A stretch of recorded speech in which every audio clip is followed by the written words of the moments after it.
Hai teman-teman, kita sekarang sampai pada bagian 4B ya. Kita mau melanjutkan sedikit tentang pensyafaat dan penyembahan di pelajaran kali ini. Apakah Yesus menjamin keselamatan teman-teman? Kita lihat di Yohanes 10 ayat 28, kata Yesus, "Dan aku memberikan kehidupan kekal kepada mereka, dan mereka pasti tidak akan binasa sampai selama-lamanya, dan seorang pun tidak akan merebut mereka dari tanganku." Ya, di sini Yesus juga mengklaim memberikan hidup kekal kepada mereka yang percaya kepada Dia. Percaya sebagai apa? Percaya bahwa Dia adalah Tuhan dan Mesias, ya. Di Yohanes 5 ayat 39 sampai 40, Yesus berkata demikian, "Kamu menyelidiki kitab-kitab suci, sebab kamu menyangka bahwa olehnya kamu mempunyai hidup yang kekal. Tapi walaupun kitab-kitab suci itu memberi kesaksian tentang aku, namun kamu tidak mau datang kepadaku untuk memperoleh hidup itu." Jadi kita harus ketemu dengan Sang Firman yang hidup itu, teman-teman, ya. Karena Dia memberikan kita hidup kekal. Kata Yesus, "Sebab aku telah turun dari surga bukan untuk melakukan kehendakku, tapi untuk melakukan kehendak Dia yang telah mengutus aku. Dan inilah kehendak Dia yang telah mengutus aku, yaitu supaya dari semua yang telah diberikannya kepadaku, jangan ada yang hilang, tapi supaya aku bangkitkan pada akhir zaman. Dan aku berkata kepadamu, sesungguhnya barang siapa percaya, ia mempunyai hidup kekal." Jadi Yesus mengklaim, Dialah yang akan membangkitkan kita pada akhir zaman, teman-teman. Dan ini dikonfirmasi dengan beberapa ayat lainnya. Ya, Yesus yang akan membangkitkan kita di akhir zaman. Kata Yesus, "Sama seperti engkau telah memberikan kepadanya kuasa atas segala yang hidup." Jadi Yesus bicara dalam orang ketiga di sini ya. "Demikian pula ia, Yesus, akan memberikan hidup yang kekal kepada semua yang telah engkau berikan kepadanya." Kemudian Rasul Yohanes di dalam suratnya juga menyatakan, "Dan inilah janji yang telah dijanjikannya sendiri kepada kita." Apa? Hidup yang kekal. Jadi Yesus itu menjamin dan menjanjikan kita hidup kekal. Apakah Yesus menjamin keselamatan, teman-teman? Yohanes 17 ayat 3 ini selalu dijadikan blunder oleh insan Mokoginta ya, teman-teman. Katanya Yesus tidak pernah mengaku Dia Tuhan, tapi hanya sebagai utusan. Ya, nanti kita lihat teman-teman ya. Karena insan Mokoginta itu tidak pernah membaca Yohanes 17 ayat 3 secara utuh, di mana Yesus menyatakan Dia ada di dalam Bapa, di dalam kemuliaannya sejak sebelum dunia dijadikan, ya. Jadi hakikatnya ilahi itu satu dengan Bapa, hakikat manusianya itu ada di bumi, gitu ya. Jadi memang kalau baca Alkitab tuh memang harus sambil minum Ovaltine Macchiato, teman-teman ya. Kalau enggak pikirannya tuh bisa bampet gitu loh, teman-teman ya, enggak bisa kebuka. Nah, Yesus berkata demikian, teman-teman. Inilah hidup yang kekal itu, ya. Yaitu bahwa mereka mengenal siapa? Engkau, Bapa, satu-satunya Allah yang benar. Jadi nggak ada Allah lain, teman-teman. Tapi nggak berhenti sampai di situ. Kita harus mengenal satu lagi siapa? Dan mengenal siapa? Yesus Kristus, manusia ini loh yang ada di depanmu, yang telah siapa? Bapa utus, Sang Firman yang telah engkau utus, anak tunggal Bapa ini. Jadi kita harus mengenal dua, teman-teman. Mengenal Bapa sebagai satu-satunya Allah yang benar, dan yang kedua apa? Mengenal Sang Firman. Nah, jadi kalau tanpa Sang Firman kita nggak bisa sampai kepada Bapa. Yesus berkata, kamu hanya bisa mengenal Bapa kalau kamu mengenal aku. Ya, sebab Yesus berkata, barang siapa melihat aku, dia sudah melihat Bapa. Itu maksudnya, teman-teman. Ya. Nah, Yohanes 6 ayat 40, Yesus mengatakan demikian, sebab inilah kehendak Bapa-Ku, yaitu supaya setiap orang yang melihat siapa?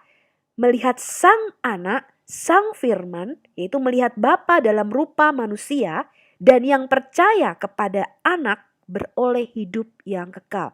Dan supaya aku membangkitkannya pada akhir zaman. Nah, jadi kalau baca itu harus disambung, teman-teman, karena kitab Injil Yohanes itu bukan cuma Yohanes 17 ayat 3. Ya. Nah, insan Mokoginta ya, itu sudah menipu ya dengan mengambil ayat-ayat yang tidak koheren. Jadi Alkitab itu tidak seperti Quran, ayatnya itu lepas, enggak.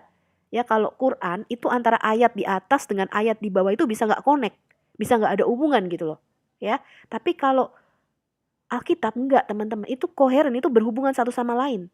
Jadi kita harus menimbang semuanya, nggak boleh satu ayat dicomot, nggak bisa, ya. Nah, kemudian Yohanes 6 ayat 44 mengatakan demikian, kata Yesus.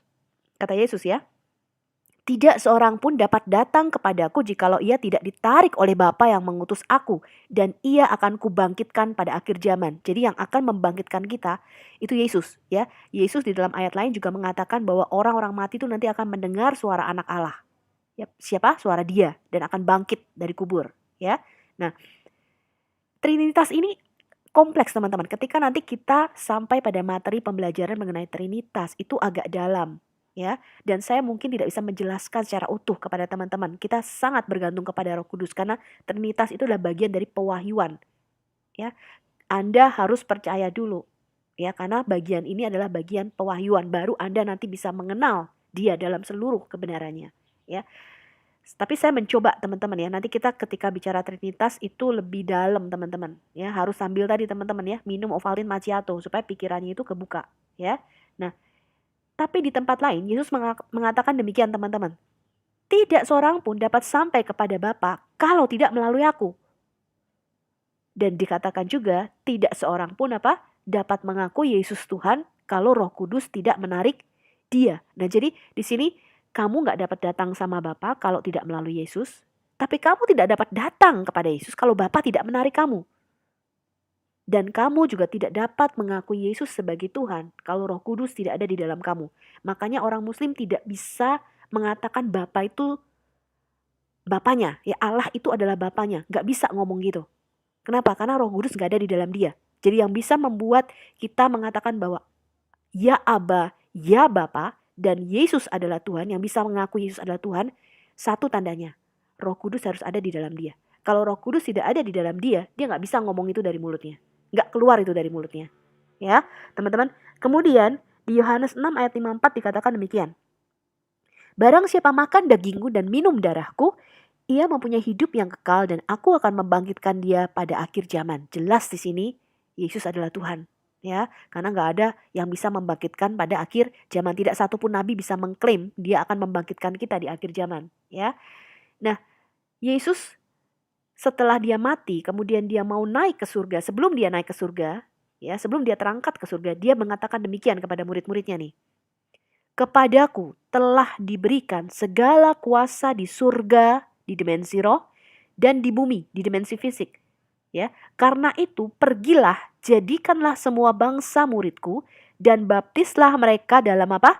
Dalam nama, satu nama, ya, bukan nama-nama, tapi satu nama singular, onoma, Bapa, Anak, dan Roh Kudus. Jadi menurut Yesus, Bapa, Anak, dan Roh Kudus inilah hakikat ilahi yang sejati. Ya, dari sinilah dasar konsep Trinitas di dalam Alkitab itu diambil dari perkataan Yesus ini, teman-teman, ya. Dan ajarlah mereka melakukan segala sesuatu yang telah kuperintahkan kepadamu, dan ketahuilah apa? Aku menyertai kamu senantiasa sampai kepada akhir zaman. Ya, tidak satupun nabi menjanjikan hal ini, teman-teman. Nah, Allah itu pengen berkemah di antara manusia. Ini beda konsep dengan Islam. Kalau Islam itu Allah tidak bisa masuk ke dalam ciptaannya. Allah itu jauh, transenden, dia tidak bisa dikenali, ya. Kamu hanya patuh pada kehendaknya.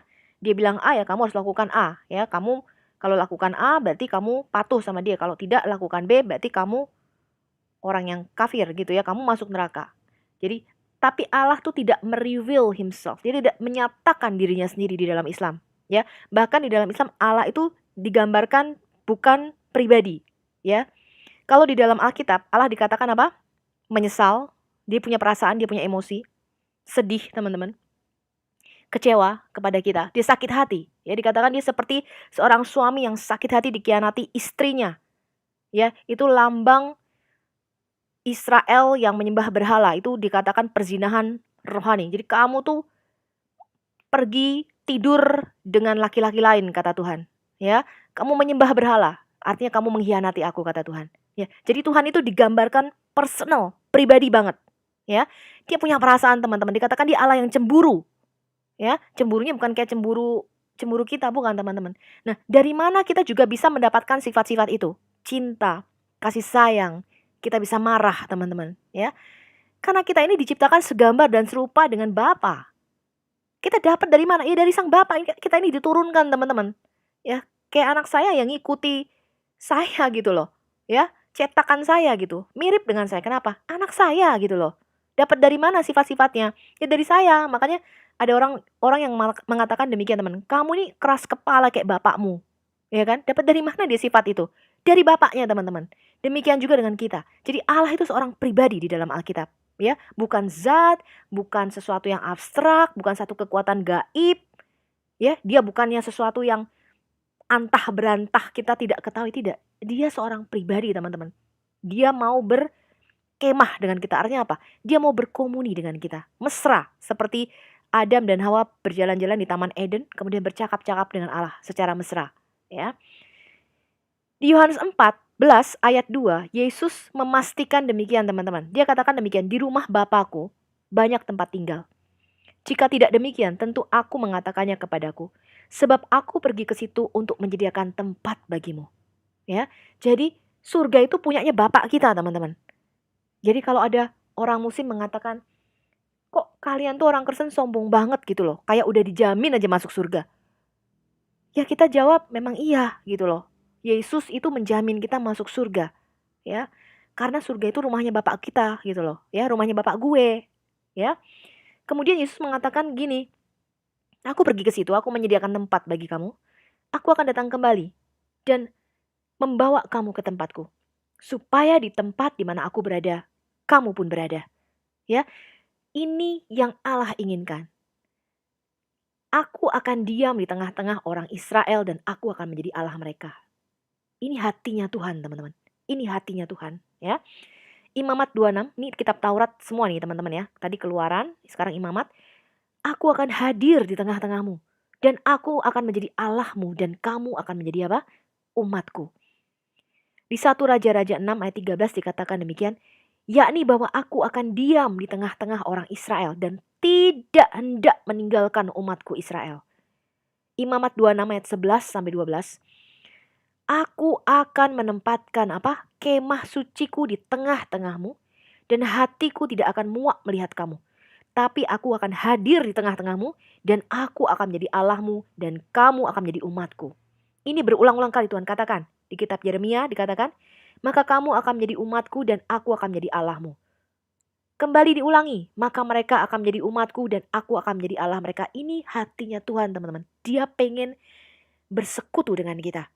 Dia bukan berbicara dari balik tabir atau balik hijab. Ya, dia Allah yang pengen bersekutu dengan kita. Dia Allah yang punya pribadi, dia punya hati, dia punya emosi teman-teman. Lalu bagaimana caranya kita untuk diselamatkan teman-teman? Harus lahir baru untuk kita bisa diselamatkan. Itu syaratnya kita masuk ke dalam kerajaan surga. Ya, kerajaan surga itu kerajaan miliknya Yesus. Di Yohanes 3 ayat 5 sampai 16, Yesus berkata demikian. Aku berkata kepadamu, sesungguhnya jika seorang tidak dilahirkan dari apa? Air dan roh, ia tidak dapat masuk ke dalam kerajaan Allah. Gak bisa, kalau kita gak lahir baru gak bisa masuk kerajaan Allah, kata Yesus. Apa yang dilahirkan dari daging adalah daging. Dan apa yang dilahirkan dari roh adalah roh. Nah, janganlah engkau heran karena aku berkata kepadamu, kamu harus dilahirkan kembali. Angin bertiup kemana ia mau dan engkau mendengar bunyinya. Tetapi engkau tidak tahu dari mana ia datang atau kemana ia pergi. Ini bicara tentang roh. Roh itu dalam bahasa Ibrani itu juga berarti angin ya teman-teman. Wind gitu ya, ruah gitu ya. Demikianlah halnya dengan tiap-tiap orang yang lahir dari roh. Tidak ada seorang pun yang telah naik ke surga selain daripada dia yang telah turun dari surga. Yaitu siapa? Yesus sang anak manusia. Dan sama seperti Musa meninggikan ular di padang gurun. Kemarin kita belajar mengenai ular tembaga Musa. Itu adalah simbol mengenai Yesus ya teman-teman. Demikian juga sang anak manusia harus ditinggikan. Ya, ini bicara mengenai kematian Yesus digantung di pohon atau di kayu. Supaya setiap orang yang percaya kepadanya beroleh hidup kekal. Ya, kalau kemarin kita lihat barang siapa melihat ular tembaga Musa dia akan tetap hidup katanya.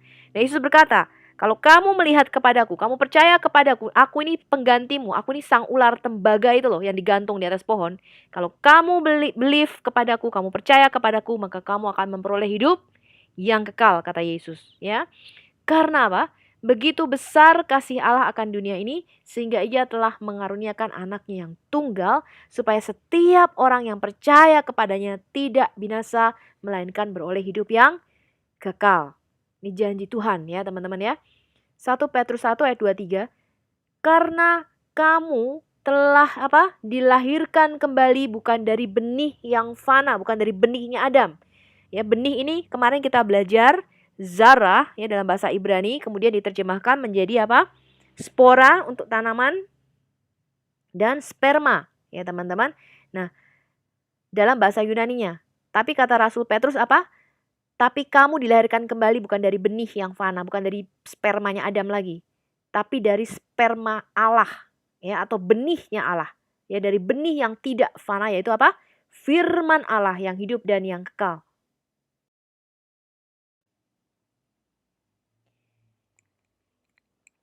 Yesus berkata demikian teman-teman. Kita ulangi lagi ya. Yohanes 6 ayat 44-58. Tidak ada seorang pun dapat datang kepadaku jikalau ia tidak ditarik oleh Bapa yang mengutus aku. Dan ia akan kubangkitkan pada akhir zaman. Ada tertulis dalam kitab nabi-nabi. Dan mereka semua akan diajar oleh Allah. Jadi Allah sendiri yang akan turun ke bumi dan mengajar kita dalam rupa manusia. Ya.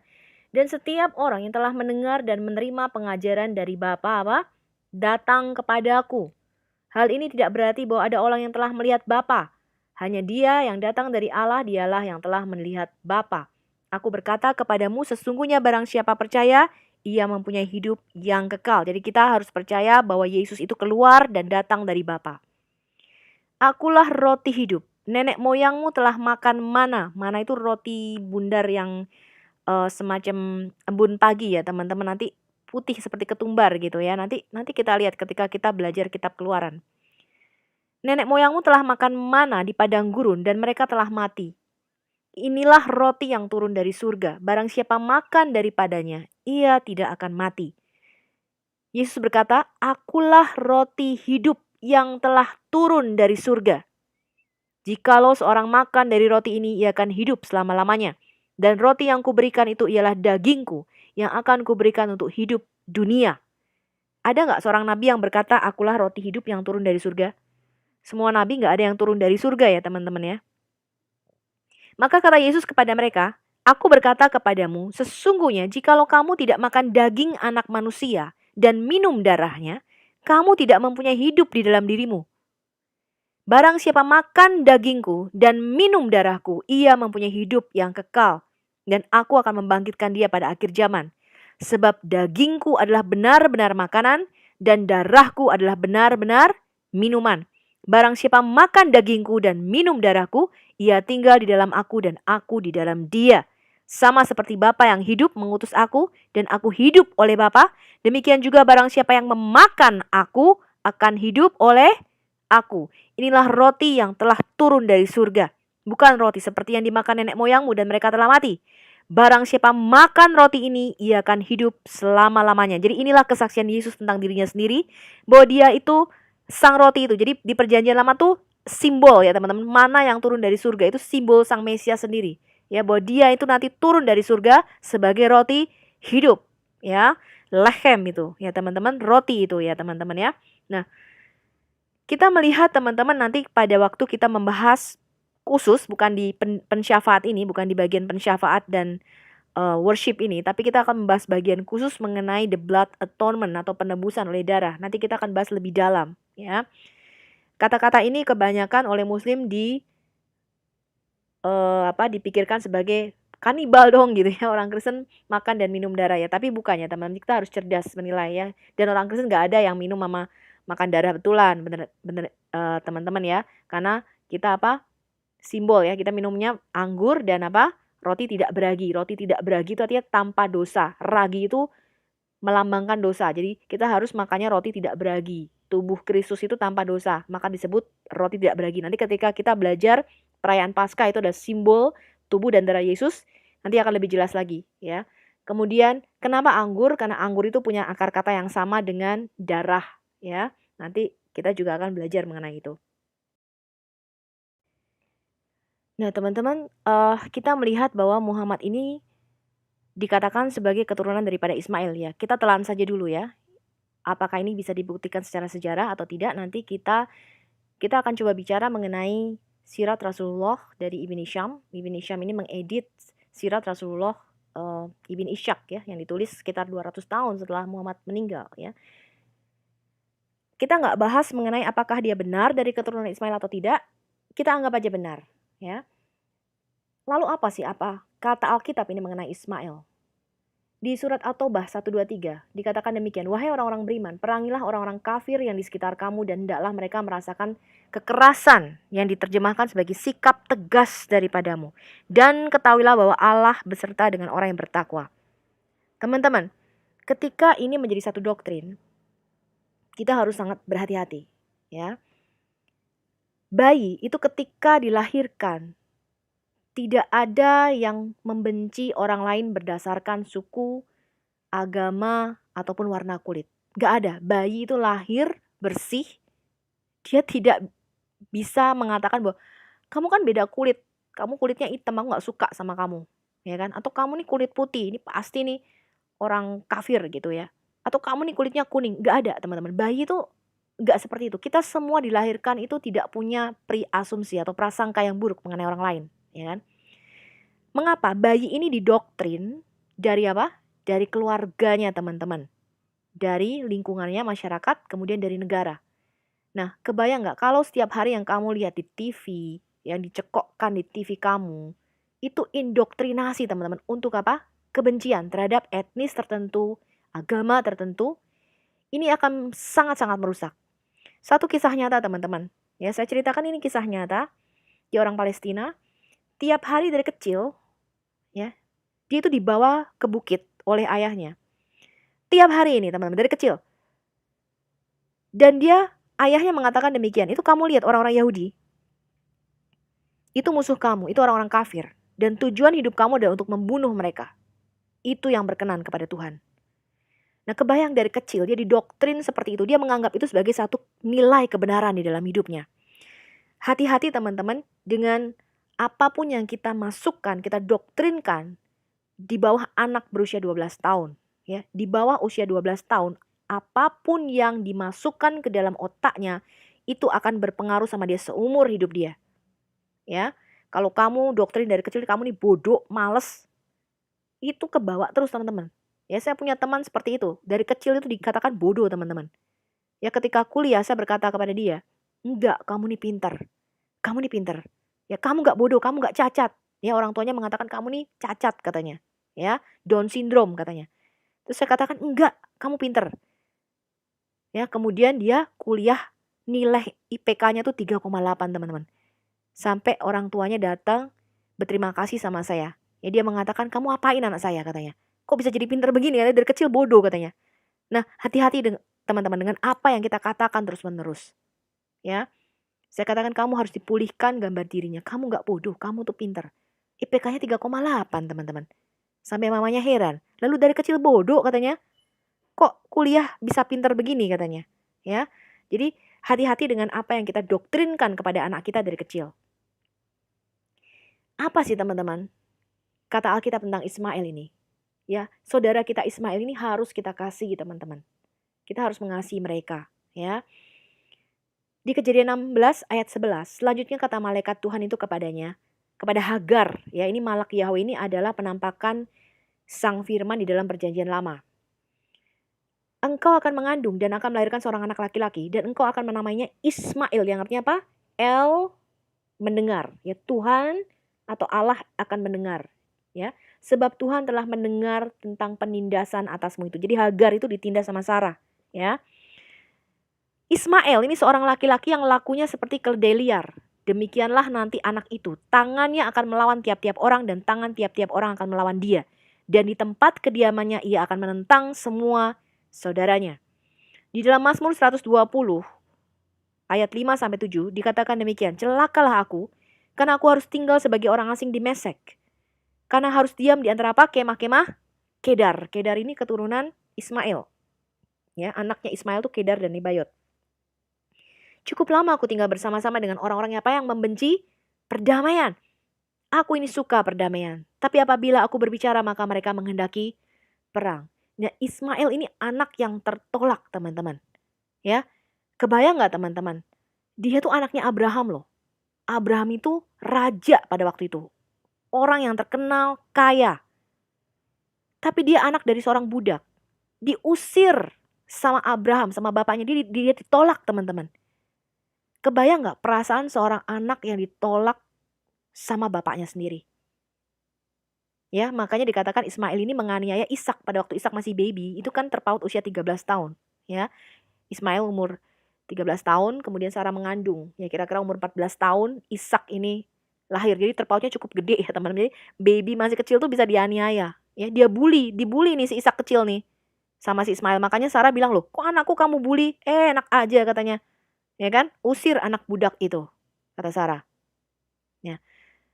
Ismail ini bayangin dari usia remaja dia diusir dari rumah, tidak mendapatkan kasih sayang ayahnya. Ini roh ini terbawa sampai sekarang, teman-teman. Yaitu roh penolakan. Jadi mereka ini tidak mendapatkan yang namanya kasih Bapa. Ya. Saya mendengar beberapa teman-teman ya yang sudah bertobat kemudian mereka masuk menjadi Kristen. Mereka mengatakan bahwa Ismail itu berteriak loh, teman-teman. Dia tuh menangis. Dia pengen kembali ke rumah bapaknya. Dia pengen cari perhatian bapaknya, teman-teman. Bagaimanapun juga dia tuh anak. Ya kan? Yang disayang Ishak, teman-teman. Semua dikasih Ishak. Anaknya semua diusir. Dari keturah diusir semua. Ismail juga diusir. Kebayang anak diusir sama bapaknya. Jadi kita harus memberikan kepada mereka itu kasih Bapa. Ya. Kita harus memperkenalkan kepada orang muslim. Ini yang paling dekat dengan kita. Ya teman, kita saya nggak bicara ateis, apalagi ateis ya. Kita nggak bicara Buddha, kita nggak bicara Hindu. Saya bicara yang umat muslim ini. Mereka itu merindukan apa? Mereka berteriak, teman-teman. Ketika mereka dalam doanya, itu mereka berteriak. Mereka pingin kasih Bapa itu. Mereka pingin dicintai, teman-teman. Dan ini kita harus membawa kasih Bapa. Kita harus mengatakan, kita harus merangkul mereka. Ayo, kamu balik yuk. Kamu bukan budak kok. Ya, kamu bukan lagi slave, kamu bukan lagi hamba. Ya, kamu saudara kita. Balik yuk ke rumah Bapa. Balik yuk jadi anak Bapa. Nah, kasih Bapa ini yang harus dipulihkan kepada mereka. Ketika saya pertama kali bertobat, teman-teman. Suara yang pertama kali saya dengar dari Tuhan adalah, "Anakku, aku mengasihi engkau." Dan itu membuat hati saya hancur, teman-teman. Karena saya berpikir, saya punya Bapa di surga. Kasih sayangnya begitu besar. Ya, saya ini punya Bapak loh, teman-teman, di surga. Itu luar biasa, teman-teman. Dan kita harus bawa itu kepada saudara-saudara kita yang Ismail. Nah, sekarang di Galatia 4 ayat 22 dikatakan demikian. Jadi Hagar dan Sarah ini adalah simbol, ya teman-teman. Simbol hukum Taurat dan kasih karunia. Bukankah ada tertulis bahwa Abraham mempunyai dua anak, seorang dari perempuan yang menjadi hambanya dan seorang dari perempuan merdeka. Tapi anak dari perempuan yang menjadi hambanya itu diperanakkan menurut daging. Dan anak dari perempuan yang merdeka itu oleh karena janji. Nah, ini adalah suatu kiasan. Jadi semua di perjanjian lama itu simbol dan kiasan, teman-teman. Walaupun mereka adalah tokoh sejarah, ya. Sebab kedua perempuan itu adalah dua ketentuan Allah. Yang satu berasal dari Gunung Sinai dan melahirkan anak-anak perhambaan, itulah Hagar. Gunung Sinai ini bicara hukum Taurat, ya. Hagar ialah Gunung Sinai di tanah Arab, dan ia sama dengan Yerusalem yang sekarang, karena ia hidup dalam perhambaan dengan anak-anaknya. Tetapi Yerusalem surgawi adalah perempuan yang merdeka, ialah ibu kita. Karena ada tertulis, bersukacitalah hai si mandul yang tidak pernah melahirkan. Bergembira dan bersorak-sorailah hai engkau yang tidak pernah menderita sakit bersalin. Sebab yang ditinggalkan suaminya akan mempunyai lebih banyak anak daripada yang bersuami. Dan kamu, saudara-saudara kita semua, kita ini seperti Ishak. Kita ini adalah anak-anak perjanjian. Ya.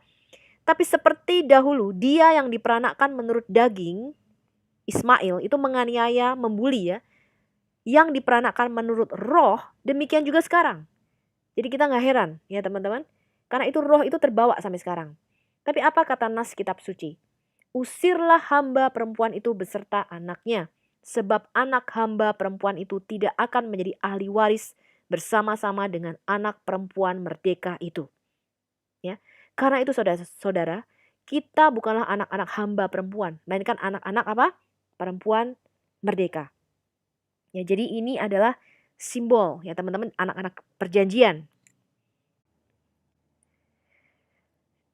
Nah teman-teman, sekarang kita membuka pikiran kita sedikit ya teman-teman.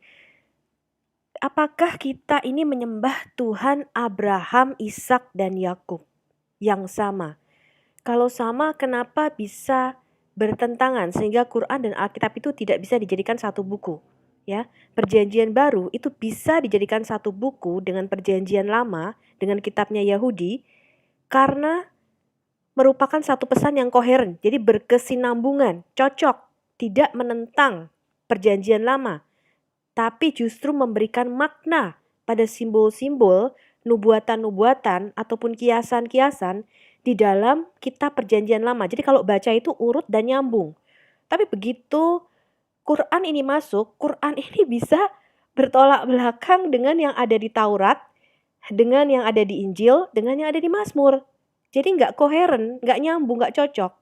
Nah, kalau memang kita ini menyembah Tuhan yang sama, ya, kenapa tidak ada referensi di dalam Alkitab mengenai barang siapa mencium dan menyentuh batu hitam itu menghapus dosa? Kemudian Muslim bertanya, orang Yahudi kan juga menangis ya di tembok ratapan.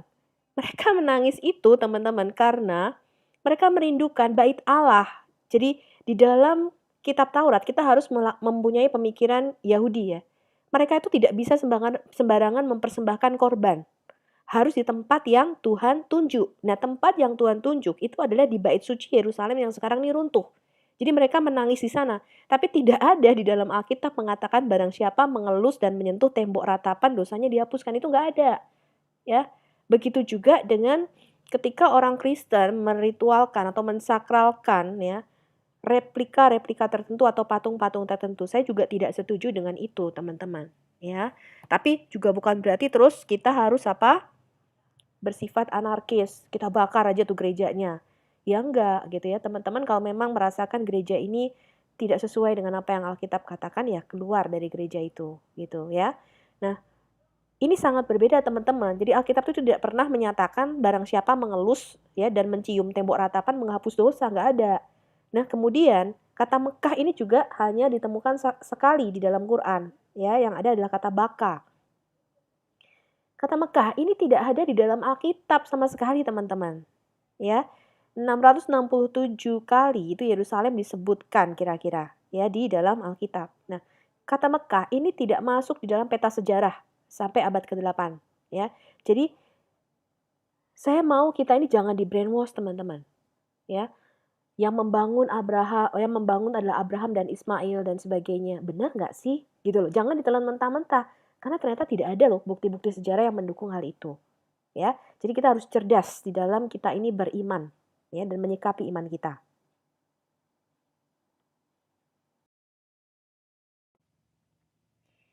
And this is what they believed. Batu hitam itu menghapus dosa. Ya, pada pelajaran sebelumnya kita sudah melihat bedanya pensyafaat di sini, ya kan teman-teman? Kita juga punya batu namanya apa? Batu penjuru.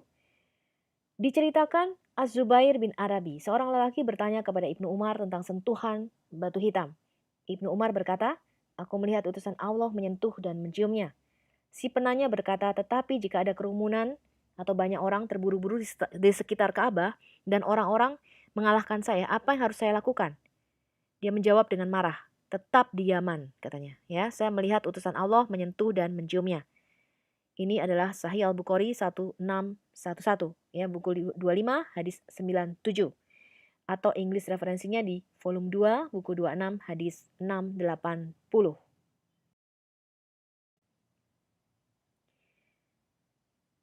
Di Quran surah 27 atau 6, ya, 6 lah, ya, itu semut, ya. Ayat 91, aku hanya diperintahkan untuk menyembah Tuhan negeri ini, yang telah menjadikannya suci dan kepunyaannya lah segala sesuatu. Dan aku diperintahkan supaya aku termasuk orang-orang yang berserah diri. Ini perkataan siapa ya teman-teman ya? Aku diperintahkan untuk menyembah Tuhan negeri ini, Mekah katanya. Ya.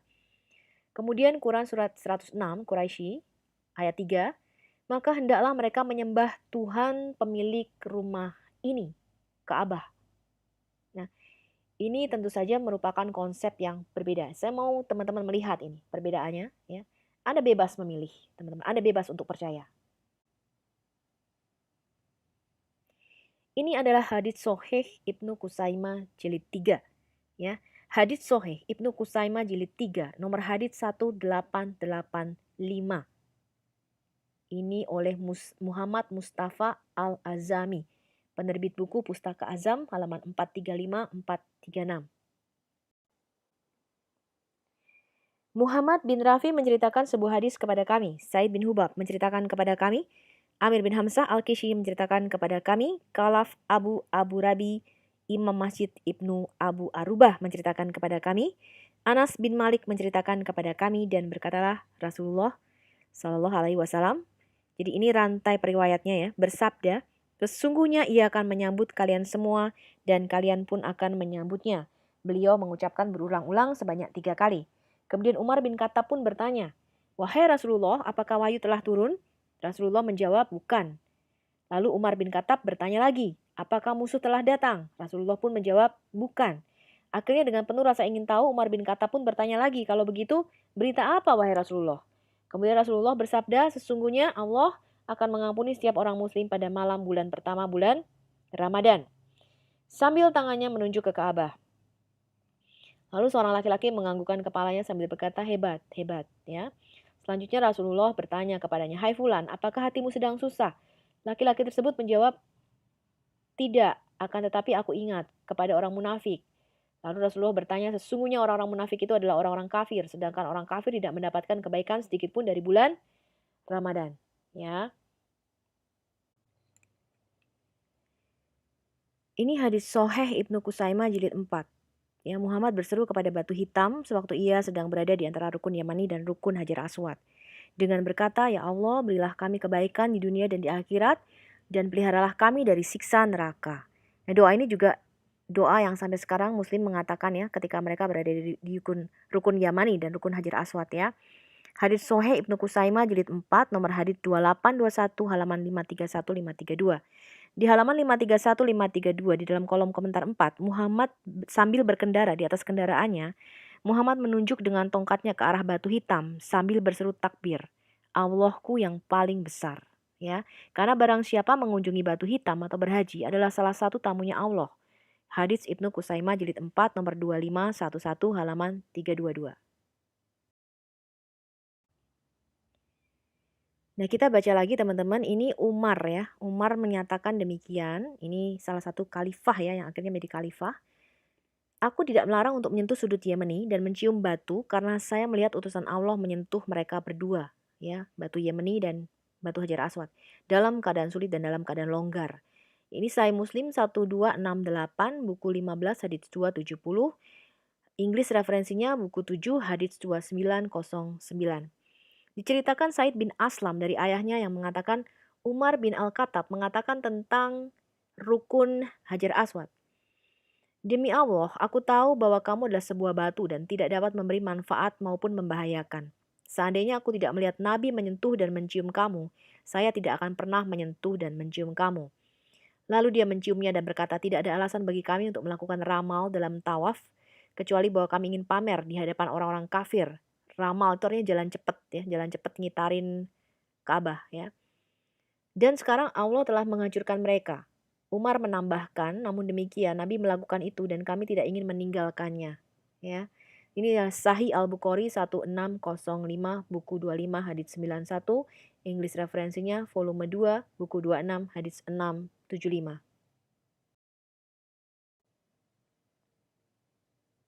Kemudian Ibnu Abbas ya, Ibnu Abbas meriwayatkan Nabi itu bergegas pergi di sekitar Ka'bah dan di antara Safa dan Marwa untuk menunjukkan kepada orang-orang kafir kekuatannya. Ibnu Abbas menambahkan ketika Nabi tiba di Mekah pada tahun damai mengikuti perjanjian Al-Hudaybiyah dengan orang-orang kafir Mekah, Ia memerintahkan para sahabatnya untuk melakukan ramal untuk menunjukkan kekuatan mereka untuk orang-orang kafir, dan orang-orang kafir itu menontonnya dari bukit Kuai Kan, ya. Ini adalah Sahih Al-Bukhari 4257, buku 64, hadits 291, volume 5, buku 59, hadits 558. Nah, ritual Safa dan Marwah itu juga sudah ada sebelum zaman Islam, ya teman-teman.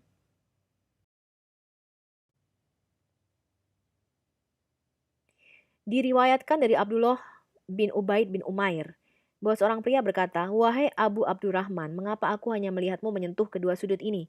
Dia berkata, "Saya mendengar Rasulullah berkata menyentuh mereka menghapus dosa." Jadi mensyafaat ya. Dan saya mengatakan kepadanya, barang siapa mengelilingi 7 kali itu seperti membebaskan seorang budak.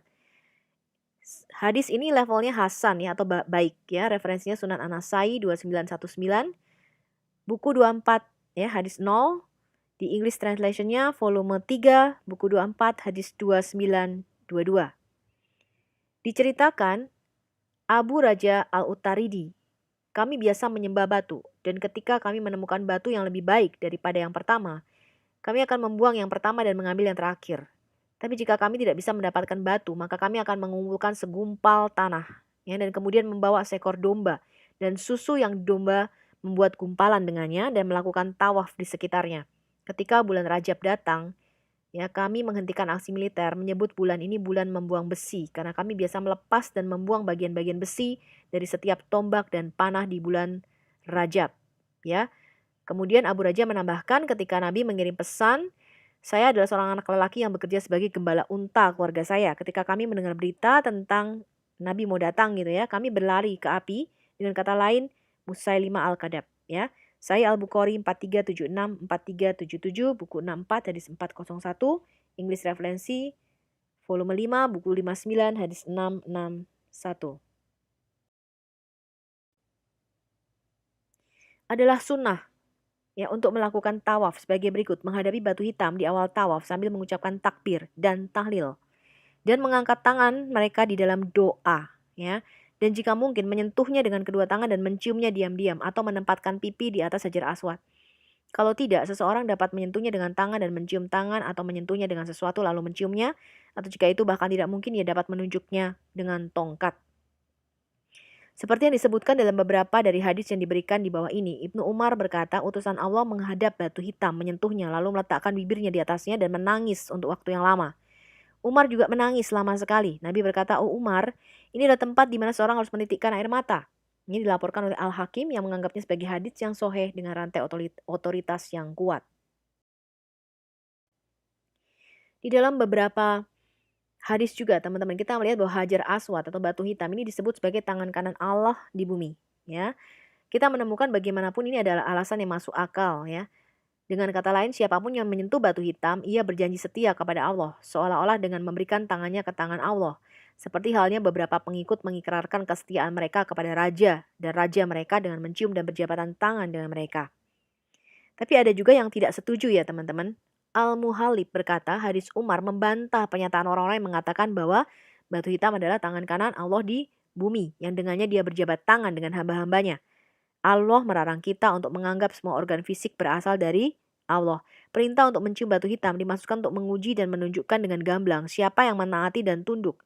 Ini dapat dibandingkan dengan perintah iblis untuk tunduk kepada Adam. Ya. Said Sa'abik, Fikih Usunah, volume 5, ya, Tawaf or Circumambulation Around Ka'bah, ya, nomor 74B. Kemudian teman-teman surat Al-Maidah 90 ya, dikatakan demikian, hai orang-orang beriman, minuman keras dan perjudian, ya, kemudian pengabdian kepada batu atau sacred stone atau batu suci, ya, wa al-ansabu, dan ramalan oleh panah adalah kekejian dari pekerjaan tangan setan, hindari seperti itu agar kamu dapat makmur. Ini terjemahan Yusuf Ali. Ya, jadi sebenarnya di surat Al-Maidah sendiri ayat 90 juga menyatakan wa al-ansabu, jadi batu secret atau batu suci itu tidak diperbolehkan teman-teman ya. Nah ini sebelum zaman pra-Islam, batu-batu tertentu itu didirikan di sekitar Ka'bah. Di atasnya biasa diucapkan nama beberapa dewa untuk ritual pengorbanan pembunuhan hewan. Ya, dan di mana para korban dibunuh dalam pengorbanan untuk yang lain atau orang lain daripada yang benar Tuhan ya. Berhala atau sebuah batu yang didirikan oleh orang Arab kafir untuk berkorban atau membunuh binatang sebelum itu atau olehnya dan yang menjadi merah karena darah. Nah, ini referensinya Anda bisa temukan teman-teman. Ini sekarang disimpan di perpustakaan Beirut, Lebanon. Ya, volume 8 halaman 2800. Ya.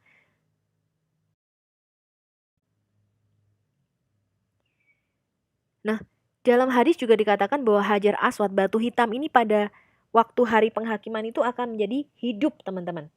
Ibnu Abbas meriwayatkan bahwa utusan Allah berkata tentang batu hitam. Demi Allah, Allah akan menghidupkannya pada hari kebangkitan dengan dua mata yang dengannya ia melihat dan lidah yang berbicara. Bersaksi kepada siapapun yang menyentuhnya dengan benar. Ya, ini grade-nya Hasan. Ada di Jami At-Tirmidzi 961, buku 9, hadits 155. English translation-nya volume 2, buku 4, hadits 961.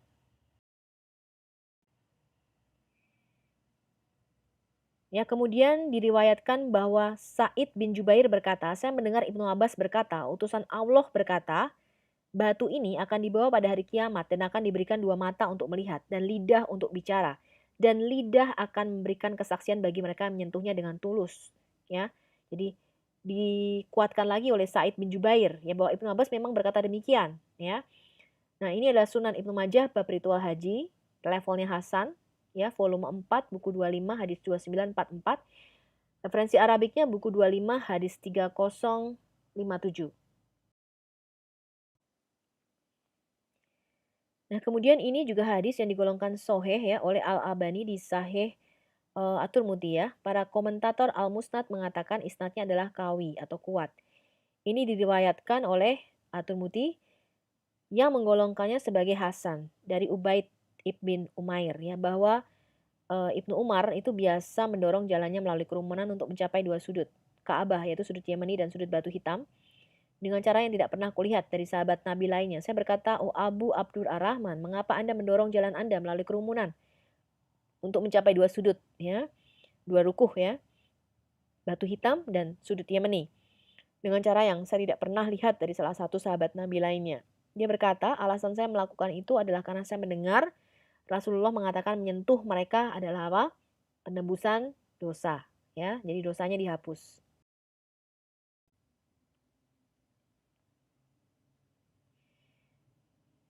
Ada nggak sih mengelilingi mesbah Tuhan itu di dalam Alkitab? Ada, teman-teman.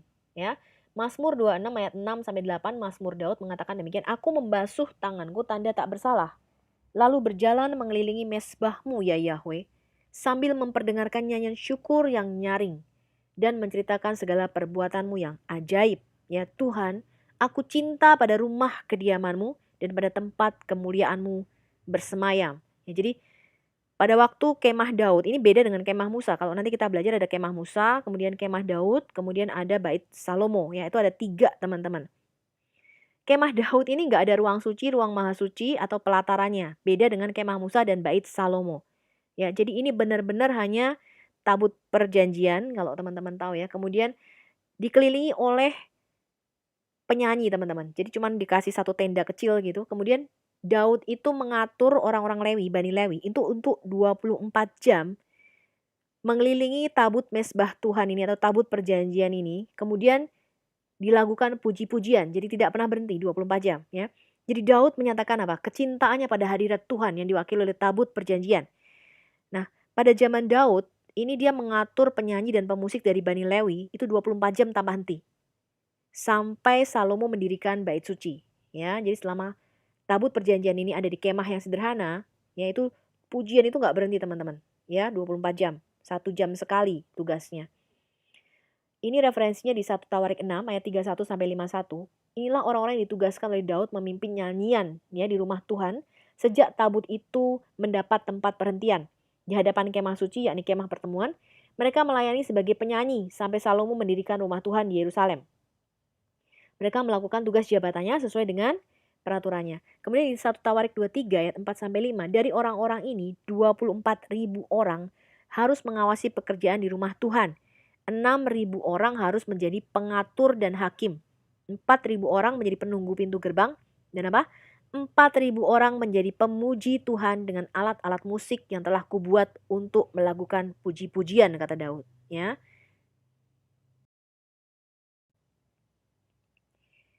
Quran itu juga nanti akan menjadi pensyafaat, teman-teman. Ya, Quran itu nanti ketika pada hari penghakiman akan hidup menjadi pria yang pucat katanya, ya, a pale man. Ini diriwayatkan oleh Ibnu Buraidah bahwa ayahnya mengatakan Rasulullah berkata demikian. Al-Quran itu akan datang pada hari kebangkitan seperti orang yang pucat, ya, dan akan berkata, akulah yang membuatmu terjaga di malam hari dan membuatmu haus di siang hari. Ya, jadi Quran ini akan menjadi pensyafaat di dalam konsep Islam, ya teman-teman. Ini levelnya adalah Hasan, referensinya Sunan Ibnu Majah 3781, buku 33 hadis 125, volume 5 buku 33 hadis 3781. Ibnu Hibban meriwayatkan dalam sahihnya dari Jabir bahwa Nabi mengatakan Al-Quran adalah perantara syafaat, yang syafaatnya akan diterima, dan juga sebagai lawan yang kesaksiannya akan diterima. Siapapun yang meletakkannya di depannya, itu akan membawanya ke surga. Dan siapapun yang meletakkannya di belakang, itu akan membawanya ke neraka. Hadis ini digolongkan sahih oleh Al-Albani di As-Sahih 2019, ya. Kemudian disebutkan di situ referensinya teman-teman, di mana ia mengatakan bahwa itu adalah makuf dan isnadnya berhenti di Ibnu Mas'ud, ya.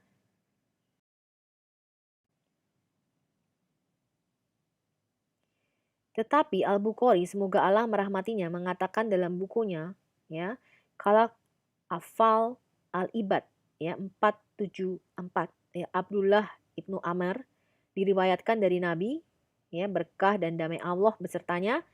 Al-Quran akan muncul dalam bentuk seorang pria pada hari kebangkitan dan akan menjadi apa? Pensyafaat untuk teman-temannya. Nah, kemudian teman-teman, di dalam Quran itu kalau kita menjauhi dosa-dosa besar, maka dosa-dosa kecil itu nggak apa-apa gitu teman-teman, akan dihapuskan. Ya, ini ada di An-Nisa ayat 31. Jika kamu menjauhi dosa-dosa besar di antara dosa-dosa yang dilarang mengerjakannya, niscaya kami hapus kesalahan-kesalahanmu atau dosa-dosa kecil, dan akan kami masukkan kamu ke tempat yang mulia. Nah, ini konsep ini berbeda dengan Alkitab, karena kita tidak mempunyai konsep dosa besar atau dosa kecil, ya. Setiap dosa itu upahnya adalah kematian. Tapi di Alkitab itu kita mengenal yang namanya dosa kekal, ya. Jadi semua orang berdosa, tapi ada dosa yang tidak bisa diampuni, yaitu dosa kekal adalah menghujat Roh Kudus. Jadi kalau kita menghujat Roh Kudus, itu kita melakukan dosa yang kekal atau dosa yang tidak bisa diampuni. Ya, Yesus berkata, kalau kamu menghujat aku, ya kamu menjelek-jelekkan aku, ya sebagai manusia, teman-teman, kamu akan diampuni. Tapi kalau kamu menghujat Roh Kudus, kamu melakukan dosa kekal, ya kamu tidak akan diampuni. Nah, saya berbicara ini, teman-teman, supaya teman-teman melihat secara kontras, ini loh perbedaannya. Ya, di sini loh bedanya. Supaya Anda menimbang-nimbang. Ya. Kepercayaan itu tidak bisa dipaksakan, teman-teman. Hanya Roh Kudus yang bisa membuat orang bertobat. Ya, Alkitab berkata, kita tidak bisa menyebut Yesus Tuhan dan Allah sebagai Bapa kalau Roh Kudus tidak ada di dalam kita. Jadi tanpa Roh Kudus itu tidak bisa, teman-teman. Orang nggak bisa ngomong. Kalau Tuhan itu Bapa kita, itu tidak bisa ngomong dia.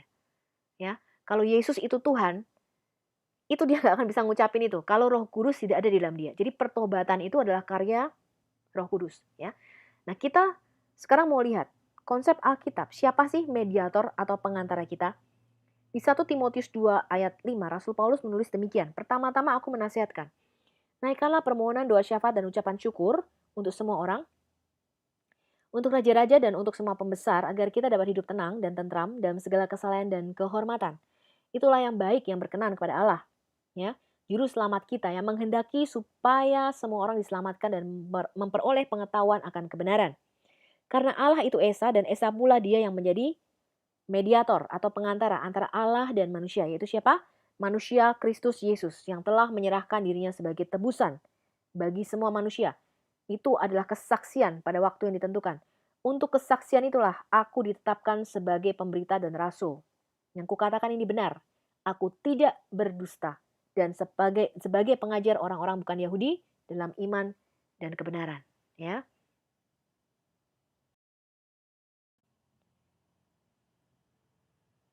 Lukas 7 ayat 36 sampai 49. Ini adalah peristiwa ketika Yesus mengampuni wanita yang berdosa, ya. Di kota itu Ada seorang perempuan yang terkenal sebagai seorang berdosa. Ketika perempuan itu mendengar Yesus sedang makan di rumah orang Farisi, datanglah ia membawa sebuah buli-buli pualam berisi minyak. Ya, sambil menangis, ia berdiri di belakang Yesus dekat kakinya. Lalu membasahi kaki Yesus itu dengan apa? Air matanya dan menyekanya dengan rambutnya. Ya, kemudian ia mencium kaki Yesus dan meminyakinya dengan minyak wangi itu. Jadi tanpa perkataan teman-teman. Dia nggak ngomong Tuhan ampuni aku. Ya, dia hanya menangis. Ya, dan Yesus itu membaca hati. Ya teman-teman, nanti kalau kita lihat Yesus itu punya 7 roh Allah. Ya, di mana manusia itu hanya punya 6. Ya, jadi hanya manusia ilahi yang bisa punya 7 roh Allah. Dia itu bisa membaca hati seseorang teman-teman. Dia mengetahui apa yang ada di dalam pikiran seseorang. Nah, ketika orang Farisi yang mengundang Yesus itu melihat hal itu, ia berkata dalam hatinya nih. Orang Farisi cuma ngomong dalam hati nih. Kalau ia nabi, tentu ia tahu dong siapa dan orang apakah perempuan yang menjamahnya ini. Tentu ia tahu bahwa perempuan itu adalah seorang berdosa. Dan sambil berpaling kepada perempuan itu, Yesus berkata kepada Simon, engkau lihat perempuan ini? Aku masuk ke rumahmu namun engkau tidak memberikan aku air untuk membasuh kakiku. Ya, tapi dia membasahi kakiku dengan air mata dan menyekanya dengan rambutnya.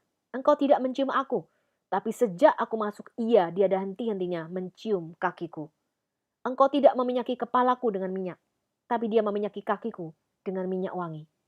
Sebab itu aku berkata kepadamu, dosanya yang banyak itu telah diampuni. Sebab ia telah berbuat banyak kasih. Tapi orang yang sedikit diampuni, sedikit juga berbuat kasih. Ya. Lalu Yesus berkata teman-teman kepada perempuan itu, dosamu sudah diampuni. Dan mereka yang duduk makan bersama dia berpikir dalam hati mereka, siapakah dia ini? Sehingga ia dapat apa? Mengampuni dosa. Ya teman-teman. Saya terharu teman-teman ya. Sorry, saya agak sedikit terharu nih membaca cerita ini. Karena ini adalah sesuatu yang luar biasa teman-teman. Ya dimana perempuan itu, orang yang besar hutangnya. Ya, orang satunya berhutang 1 miliar. Ya teman-teman. Yang satu berhutang 500.000 teman-teman. Ketika dua-duanya diampuni, hutangnya lunas, mana yang lebih bersyukur teman-teman? Orang yang hutangnya paling besar pastinya teman-teman. Ya, orang yang merasa dosanya paling besar. Ini yang namanya the gift of salvation. Ini namanya anugerah keselamatan teman-teman. Kita nggak layak. Jadi surga itu bukan merupakan upah karena kita beramal. Surga bukan merupakan upah karena kita berbuat baik. Surga bukan merupakan upah karena kita banyak puasa. Tapi surga, ya teman-teman, hidup kekal bersama Allah, ya di bumi yang baru nanti. Itu merupakan satu gift, satu anugerah. Maka Alkitab berkata, maka tidak seorang pun yang dapat menyombongkan dirinya. Karena keselamatan itu adalah anugerah, ya, bukan hasil usahamu. Maka tidak seorang pun dapat sombong. Ya, kamu di tingkat berapa di surga? Oh, gue di tingkat 100. Lu di mana? 50. Ah, lu pasti banyak dosa tuh. Ya kan? Aku lebih suci. Kenapa? Tingkatku lebih tinggi katanya di surga. Jadi teman-teman, praise and worship di dalam Alkitab ya teman-teman. Itu apa teman-teman? Bukan kita menyanyi dengan lagu. Ya bukan menyanyikan lagu-lagu pujian atau penyembahan saja. Tapi sikap hati kita. Ya, di Mazmur 2 ayat 11 sampai 12 mengatakan demikian. Ini terjemahan Indonesianya kok nggak benar ya. Kalau Anda harus baca terjemahan literalnya ya, atau terjemahan langsungnya atau bahasa Inggrisnya, itu yang paling benar ya. Ini karena bahasa Aramaik ya, Nasgulbar ya. Beribadahlah kepada Tuhan, kepada Yahweh dengan takut. Dan apa? Ciumlah anaknya dengan gemetar. Ya, terjemahan Indonesia LA ini agak nggak pas gitu teman-teman ya. Supaya ia jangan murka dan kamu binasa di jalan, sebab mudah sekali murkanya menyala, dan berbahagialah semua orang yang berlindung kepadanya. Ya, nanti kita Mazmur 2 ini Mazmur yang sangat indah, nanti kita akan bahas secara khusus ketika kita go through kepada kitab Tehillim atau Mazmur ya. Kita nyinggung sedikit teman-teman, pujian kepada Tuhan, praise. Ini bukan masalah lagu ya teman-teman. Pujian halal yaitu digunakan sekitar 165 kali. Ini dari mana akar kita mendapatkan haleluya. Ya, makanya itu adalah nama Tuhan kita. Ya, Halel itu artinya praise atau pujian. Jadi haleluya itu artinya praise Yah, ya. Kemudian ada yang namanya yadah. Yadah itu adalah sikap mengangkat tangan. Kemudian juga ada todah. Todah itu adalah ucapan syukur, ya. Digunakan juga dalam sumpah dengan mengangkat tangan, ya. Kemudian samar itu artinya memuji dengan instrumen musik, ya. Tehilah itu diterjemahkan sebagai pujian yang disuarakan, ya, atau memproklamasikan kebaikan Tuhan, ya. Jadi kita menyanyikan lagu-lagu pujian. Allah itu senang dengan lagu puji-pujian, teman-teman, ya. Dia itu selama-lamanya dipuji, ya. Mazmur 22 ayat 33 mengatakan, Mazmur 22 ayat 3, sorry. Padahal engkaulah yang kudus yang bersemayam di atas puji-pujian orang Israel. Ini adalah halal, teman-teman. Jadi halal itu artinya memuji Tuhan dengan mengangkat tangan. Ya, ini ekspresi kita, teman-teman. Di mana kita itu meninggikan Tuhan, teman-teman. Ya. Lalu yang kedua ini adalah barak atau worship. Ya, tadi pujian dan penyembahan. Jadi barak ini menyembah. Jadi sikap sujud sampai muka kita itu menyentuh tanah. Ya. Di Lukas 4 ayat 6 sampai 8 kata iblis kepadanya, segala kuasa itu serta kemuliaannya akan kuberikan kepadamu. Jadi ketika iblis mencoba Yesus, dia berkata begini, segala kuasa kemuliaan ini akan kuberikan kepadamu. Ya, sebab semuanya itu telah diserahkan kepada aku, kata iblis. Ya, jadi ketika Adam jatuh di dalam dosa, otoritas akan bumi ini pindah dari Adam kepada iblis. Ya, makanya iblis ketika mencoba Yesus bilang gini, dan aku bisa memberikannya kepada siapa saja yang ku kehendaki. Jadi jikalau engkau menyembah aku, seluruhnya itu akan menjadi milikmu. Ya kan? Tapi Yesus berkata kepadanya, ada tertulis, engkau harus menyembah siapa?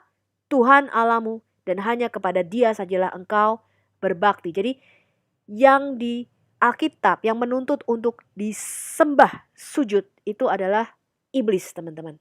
Ya, jadi ketika kita sujud menyembah itu adalah sikap penyembahan, sikap tunduk, sikap takluk, ya. Nah, kata barak tadi juga merupakan akar kata berakah, ya, atau berkat, ya. Nanti ketika kita bicara kitab Ulangan, ya, kita akan bicara sedikit mengenai birkat Kohanim atau berkat imam besar, ya, birkat Kohanim, ya, di Bilangan 6. Kata berakah atau berkat atau memberkati ini, teman-teman, ya, dalam bahasa Ibrani itu adalah to kneel down atau berlutut untuk memberikan hadiah atau pemberian. Now, imagine that. Ketika dikatakan Tuhan memberkati kita, it means Tuhan itu kneel down, berlutut dan memberikan hadiah bagi kita. Ya, Dia itu adalah suami atau Baal bagi kita. Gereja itu disebut dengan mempelai perempuan dan Tuhan itu menghiasi dan memberikan pemberian kepada mempelai perempuannya, yaitu apa? Roh Kudusnya dikatakan. Ya, makanya Paulus mengatakan apa? Kepada gereja, aku itu telah mempertunangkan kamu dengan siapa? Dengan Kristus, katanya. Jadi Kristus itu adalah mempelai laki-laki, gereja adalah mempelai perempuan. Itu adalah lambang, simbol, ya, teman-teman. Kemudian di Efesus 5 ayat 31 sampai 32 dikatakan gini, sebab itu laki-laki akan meninggalkan ayahnya dan ibunya dan bersatu dengan istrinya sehingga keduanya itu apa? Menjadi echad, menjadi esa, menjadi satu daging. Rahasia ini besar, tapi yang aku maksudkan ialah hubungan Kristus dengan jemaat. Jadi Yesus, Allah itu mengungkapkan siapa dirinya lewat semua ciptaannya. Ya, jadi sama seperti ikatan suami istri, itu diikat dalam satu ikatan perkawinan dengan apa? Dengan perjanjian darah. Makanya di malam pertama seorang istri itu mengeluarkan darah, ya, teman-teman. Itu adalah perjanjian darah antara dia dengan suaminya. Ini lambang, teman-teman. Ya, tidak bisa dipatahkan. Ya, satu ikatan perjanjian yang paling kuat itu adalah perjanjian darah. Ya, sama kalau orang mengangkat saudara. Jadi ketika kita belajar juga, teman-teman, bahwa ikatan perjanjian darah ini adalah merupakan ikatan yang paling kuat. Nah, ini rahasia kita dengan Tuhan. Tuhan mengikat kita itu juga dengan perjanjian darah, ya. Nah, nanti kita akan bicara pembelajaran Alkitab kita, teman-teman. Kita akan terus belajar, ya. Saya juga masih terus belajar, teman-teman. Saya rindu sekali, ya, untuk terus belajar. Yohanes 1 ayat 45 mengatakan demikian. Apa sih misi kita nih, teman-teman? Misi kita adalah menemukan Yesus. Filipus bertemu dengan Nathanael, berkata kepadanya, Kami telah menemukan Dia yang disebut oleh Musa dalam kitab Taurat dan oleh para nabi. Yaitu siapa? Yesus, anak Yusuf dari Nazaret. Ya, nah inilah tujuan kita teman-teman. Yaitu mengenal Yesus menjadi serupa dengan gambaran anaknya. Oke? Nah, terima kasih teman-teman. Kita sudah sampai pada video 4B. Sampai jumpa lagi di video kelima dan silakan download sharingkan video ini bagi semua teman-teman di seluruh Indonesia. Roma 10 ayat 13 sampai 15, jangan lupa sebab barang siapa yang berseru kepada nama Tuhan akan diselamatkan, ya. Tetapi bagaimana mereka dapat berseru kepadanya jika mereka tidak percaya kepada Dia? Bagaimana mereka dapat percaya kepada Dia jika mereka tidak pernah mendengar tentang Dia? Bagaimana mereka mendengar tentang Dia jika tidak ada yang memberitakannya? Dan bagaimana mereka dapat memberitakannya jika mereka tidak diutus? Seperti ada tertulis, betapa indahnya kedatangan mereka yang membawa kabar baik, ya. Mari kita membawa kabar baik, teman-teman. Jangan kita bawa kabar buruk, ya. Kita bawa kabar baik ke seluruh pelosok Indonesia, ya. Indonesia pasti akan diselamatkan, ya, dan Tuhan akan mencurahkan Roh Kudus-Nya atas bangsa ini. Sampai jumpa lagi. Salam damai. Amin.